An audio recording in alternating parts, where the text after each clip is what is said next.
සයන්ටියා YouTube channel එකට ඔයාලව සාදරයෙන් පිළිගන්නවා.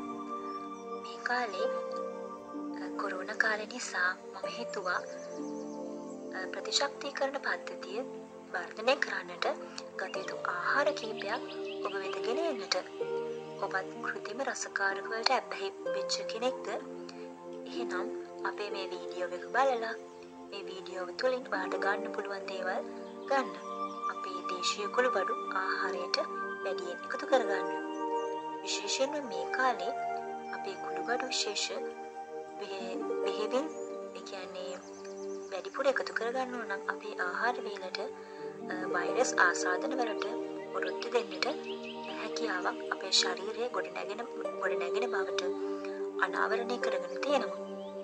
අපි බලමු මොනවද මේ ආහාර පාන කියලා. ඉඟුරු කියලා කියන්නේ වමනය සහ සෙම්ප්‍රදේශ ශ්‍රාව සුව කරනවා. සුදුලුණු ශුද්ධ ජීවීන් සහ බැක්ටීරියා වෛරස් ආසාදන වලට එරෙහිව සටන් කිරීමේ හැකියාවක් මේ සුදුලුණු වලට තියෙනවා. ගම්මිරිස් කියලා කියන්නේ ආහාර අජීර්ණයට සුවය සලසනවා වගේම ශරීරය සිසිලණයත් කරනවා. කුරුඳු රුධිර පීඩනය පහත හෙලන්නට මේ කුරුඳු වලට පුළුවන්.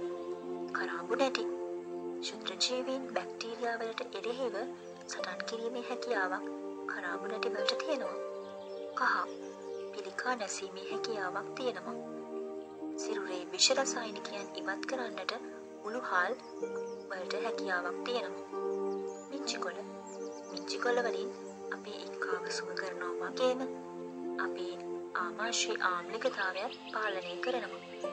මාදුරු දහදිය ගඳ සහ මුඛයේ දුර්ගන්ධය ඉවත් කරන්නට මෙන්න මේ මාදුරු වලට පුළුවන්. ඒ වගේම මිරිස් හෘදයාබාධ වැළැක්වීමේ හැකියාව තියෙනවා. ඉතින් ඔන්න ඔයාලට අද අපි අපේ මුළුතැන්ගේ තියෙන කුළුබඩු විශේෂ කිහිපයක් අරන් ආවා. තවත් මේ වගේම වීඩියෝ එකකින් අපි හම්බ වෙමු. ගිහින් නම් ඔයාලට සුබ දවසක්.